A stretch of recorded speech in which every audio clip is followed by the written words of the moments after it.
Video ఏంటంటే తూర్పుగోదావరి జిల్లా ద్రాక్షారామం పంచరామాలలో ఒకటైన ద్రాక్షారామం శ్రీ మాణిక్యాంబ సమేత శ్రీ భీమేశ్వర స్వామి ఆలయం అండి. చాలా ప్రసిద్ధి చెందింది కదా. కంపల్సరీ తూర్పుగోదావరి జిల్లా వచ్చినప్పుడు ఎవరైనా దర్శించుకుంటారండి. చూడాలి టెంపుల్స్ అని అనుకున్న వాళ్ళు. ఇది మేము వెళ్ళామన్నమాట. చూడండి, ఇది మాకు దగ్గరే, కాకినాడ దగ్గరే అన్నమాట. ఇది గుడి బయట ప్రాంగణం అన్నమాట. ఇదంతా ఇది కోనేరండి. ఇక్కడ పోలీసులు ఇంకా చాలా ఇదిగా ఉంది. జనాలు కార్తీక మాసం సందర్భంగా జనాలు అయితే బీభత్సంగా ఉన్నారండి. మేము వెళ్ళింది 8:30 టైం అండి. ఉదయం 8:30కి ఎంత జనం ఉన్నారో చూడండి. అలా ఎదరికెళ్ళి లైన్లో నుంచున్నాము. ఇది మా ఆడబడుచు గారి ఊరు కూడా అనమాట. ఎప్పుడెళ్ళినా వెళ్తూ ఉంటాము. కాకపోతే ఈరోజు ఇలాగా కార్తీక మాసంలో అయితే మాత్రం ప్రతిరోజు జనాలు ఇలా ఉంటూ ఉంటారండి. లోపలికి ఎంతో ఫ్రీగా వెళ్ళే వాళ్ళం మేము ఎప్పుడూ. కాకపోతే ఈసారి చాలా ఇలా రష్గా ఉంది. అలాగే వెళ్ళాల్సి వచ్చింది నేను మా వారు అనమాట. చూడండి, ఈ లైన్లు అభిషేకాలు 100 రూపాయల లైను, ఫ్రీ దర్శనం 50 రూపాయల లైను ఉన్నాయండి. చూడండి, లోపలికి వచ్చిన తర్వాత కూడా లోపల చూడండి చుట్టూ లైన్లు అనమాట. అసలు ఎంత పెద్ద లైన్లు ఉన్నాయో. ఇక్కడ రావి చెట్టు, ఉసిరి చెట్టు ఉంటాయి కదండి.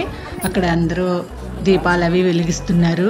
360 ఎత్తులు అవి కూడా వెలిగిస్తున్నారు అనమాట. లోపల ఇదంతా అనమాట అండి. ఇది ఆల్రెడీ ముకుంద సినిమాలో కూడా చూపిస్తాడు ఈ గుడిని అంతా. చూసారా, బయట అంతా అలా నుంచున్నారు. ఎండ కూడా ఎక్కువగా ఉందండి. లైన్లో నుంచొని అలసిపోయాం. ఇది స్వామివారి లోపల బావి అనమాట. ఇది ఇక్కడ హోమం అది జరుగుతుందండి లోపల. క్లియర్గా తీయడానికి మేము లైన్లో ఉండి వీడియో తీశాను కదా, అందుకని చెప్పి అవ్వలేదు. సెల్ ఫోన్స్ కూడా ఎక్కువ అలౌ చేయట్లేదు. ఇది బయట వరకే మాత్రమే. ఇక్కడ ఒక శివలింగం ఏర్పాటు చేశారు. అక్కడ దీపాలు అవి వెలిగించుకుంటున్నారు అందరూ. అలాగే ఇక్కడ పెద్ద రావి చెట్టు ఉంటుందండి. ఆ రావి చెట్టు చుట్టూ ఇలా సర్పాలు ఉంటాయి అన్నమాట. లోపల ఇంకొక అటువైపు పక్కన ఒక లింగం ఉంటుంది. అక్కడ వాటర్ వేస్తూ ఉంటారు.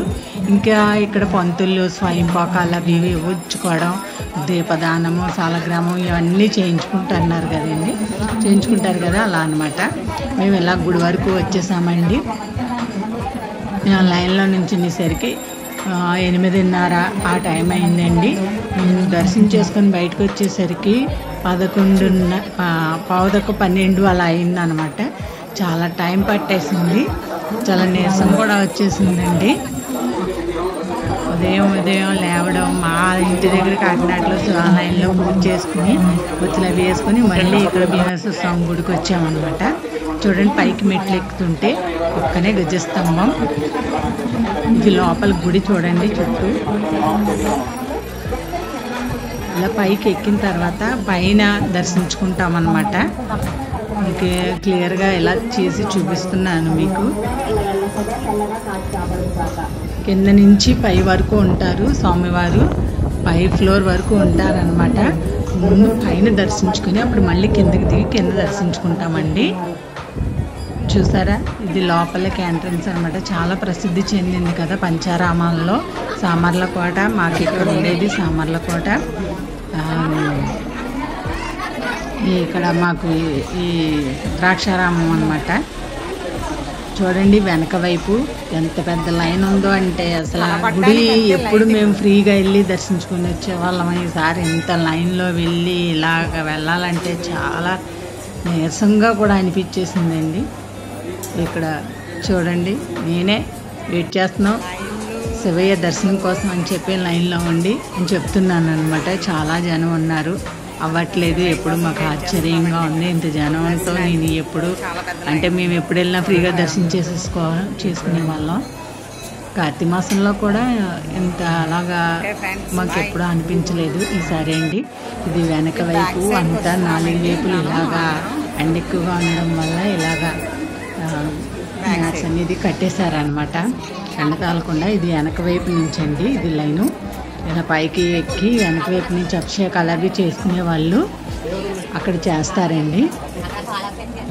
వెనక వైపు ఇలా చుట్టూ తిరిగిన తర్వాత లోపలికి వెళ్ళాలి. లోపలికి వెళ్ళినప్పుడు స్వామివారిని తీయడానికి కూడా చాలా కష్టమైపోయింది. నేను ఫస్ట్ వీడియో స్టార్టింగ్లో పెట్టింది వీడియో ఏంటంటే నాకు పర్సనల్గా తీసి మా మేనర్లు పంపించిన వీడియో అనమాట. అది లోపలికి వెళ్ళి మేము తీద్దాము అంటే అక్కడ పోలీసులు అలౌ చేయలేదండి. సెల్ ఫోన్స్ అవిని అంటే అందరూ సెల్ ఫోన్స్ అవి పట్టుకొని తీస్తూ ఉంటే ఇంకా అక్కడ మనకి టైం సరిపోదు కదా, అందుకని వెంటనే జనాలను లాగేస్తున్నారనమాట. చూడండి ఎంత పెద్ద పెద్ద లైన్లు ఉన్నాయంటే కాళ్ళు నొప్పులు వచ్చేసేయండి. ఇంక నుంచోలేకపోయాము. ఇంక స్వామివారి దగ్గరికి వచ్చేసరికి నాకు చాలా ఆనందం అనిపించింది. దర్శనం చేసుకుంటున్నాం, ఇంక దగ్గరికి వచ్చామని చేసుకున్నాం. కానీ మీకు వీడియో తీయడానికి అవ్వలేదండి. మళ్ళీ కిందకు వచ్చేసిన తర్వాత ఇలా అంటే దర్శనం చేసుకుని ఇలా పక్కకు వచ్చేసరికి ఇక్కడ దత్తాత్రేయ స్వామి అలాగే రాముడు సీత వాళ్ళు విగ్రహాలు ఉన్నారు. ఇక్కడ పంతులు గారు కూడా ఉన్నారండి. ఇక్కడ ఇలా దర్శనం చేసుకొని అలా ముందుకు వెళ్ళిపోయామన్నమాట.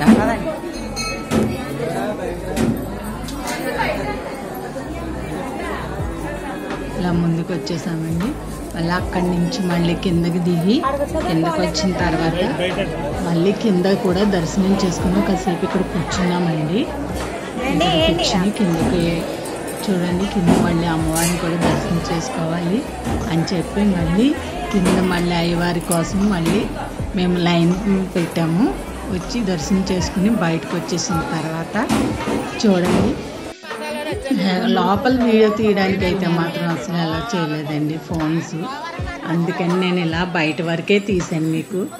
ఇలా బయటకు వచ్చిన తర్వాత లోపల ప్రాంగణం అంతా చాలా బాగుంటుందండి. ముకుంద సినిమాలో బాగా చూపించారు. ఇక్కడ అన్నప్రసాదాలకు టికెట్స్ అవి ఇస్తున్నారు అనమాట. కావాల్సిన వాళ్ళు తీసుకోవడానికి ప్రసాదం పులిహార అవి అనమాట. ఇంకా భోజనం టైం కూడా అయిపోయిందండి. ఇంకా జనాలు అందరూ కాలభైరవ స్వామిని దర్శించుకుని ఇక ప్రసాదాలకు టోకెన్స్ నుంచోడానికి చాలా నీరసం వచ్చిందండి. కనుక మేము ఆల్రెడీ ఇద్దరమే ఉన్నాం, భోజనం అలాగా చేస్తున్నామని ప్రసాదాలు తీసుకోలేదండి.